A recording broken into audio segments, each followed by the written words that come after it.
পশ্চিমবাংলার দুর্ভাগ্য কি জানেন? পশ্চিমবাংলার দুর্ভাগ্য হচ্ছে এরকম সিবি আনন্দ বোসের মতো রাজ্যপাল পাওয়া। বাংলার যে সংস্কৃতি, বাংলার যে রাজনৈতিক বাতাবরণ,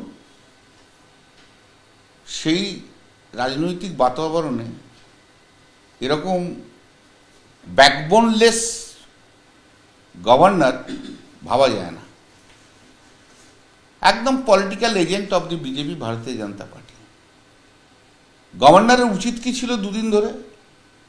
গভর্নরের উচিত ছিল দুদিন ধরে বন্যা কবলিত এলাকায় যে সেখানকার জায়গা অ্যাসেসমেন্ট করে এসে, আজকে যদি দিল্লি ওখানে আসতে হয় কোনো কম্পালসারি রিজনে, সেটা অনেকে জানে না কখন কোন রিজনে কোথায় যান।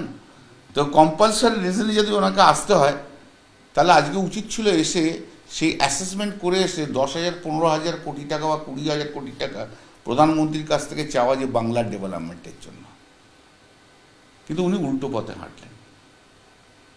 উনি একটা জায়গা বন্যা কবলিত জায়গাতে যাননি। গতকাল যেহেতু মুখ্যমন্ত্রী খগন মুর্মুকে দেখে এসছেন, ওদের মাথা গেছে খারাপ হয়ে।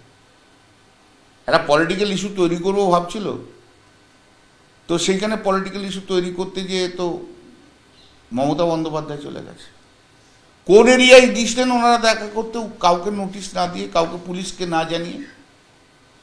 কোথাও তো সঙ্গে ত্রাণ তো আমি দেখতেই পাইনি ওদের সঙ্গে ত্রাণ। দুটো গাড়ি গেছিল, আর দুটো গাড়িতে কত আর ত্রাণ হবে? তুমি তো সে ত্রাণ তো কেউ দেখতেই পাইনি। যেখানে সবচেয়ে বেশি শিডিউল ট্রাইব থাকে, সেইখানে ওরা দুজনে দেখা করতে গিয়েছিল, খগন মুর্মু আর একজন শঙ্কর ঘোষ।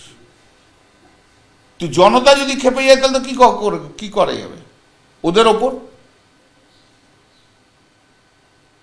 যদি দেখাতেও যে হ্যাঁ আমি পুলিশকে খবর দিয়ে গেছি, পুলিশ নিয়ে গেছি, পুলিশ কোনো স্টেপ নেয়, তাহলে অন্য কথা ছিল। কিন্তু তা তো হয়নি।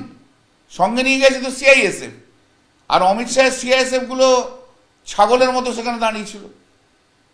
যেমনি হোম মিনিস্ট্রি, তার তেমনি হোম মিনিস্ট্রির ফসল। তারা তো কিছু করেনি। তো জনতার রোষে যদি জনতার আক্রমণ হয়, তাহলে কি করা যাবে?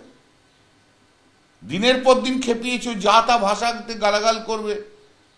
বাংলার মানুষের মনে যেটা সবচেয়ে বেশি চলছে এখন, যে এর থেকে নিস্তার নেই বিজেপির, সে যা ইচ্ছা করুক গে যাক। যে বাংলাকে গত কয়েক বছর ধরে যেভাবে ডিপ্রাইভ করেছে বিজেপি সরকার, বাংলা বিজেপি দেখলে ঘৃণা করছে। 100 দিনের কাজের টাকা থেকে আরম্ভ করে বাড়ির টাকা, রাস্তার টাকা, জলের সেচের টাকা, সব টাকা তুমি বন্ধ করেছো। কার ক্ষতি করেছো? ক্ষতি তো করেছো বাংলার মানুষের। আর এই শিরদাঁড়াবিহীন রাজ্যপাল, যার কাজই হচ্ছে শুধু বিজেপির গোলামি করা ছাড়া আর কিচ্ছু না, সেই শিরদাঁড়াবিহীন রাজ্যপাল পর্যন্ত টাকা আনতে পারেনি। কলকাতা হাইকোর্ট অর্ডার দিয়েছে যে টাকা দিতে হবে 100 দিনের টাকা 5 আগস্ট থেকে, তাও দেয়নি। সুপ্রিম কোর্টে অ্যাপিল করেছিল, সুপ্রিম কোর্টে এসএলবি করেছে। এর আগের দিন টাইম নিয়ে ওদের সলিসিটর জেনারেল চলে গেল, আবার 13 তারিখে মামলা আছে। তুমি বাংলার টাকা দেবে না, বাংলাকে তুমি যা ইচ্ছা তাই করবে, বাংলার মানুষ কেন মানবে? Irrespective of people's.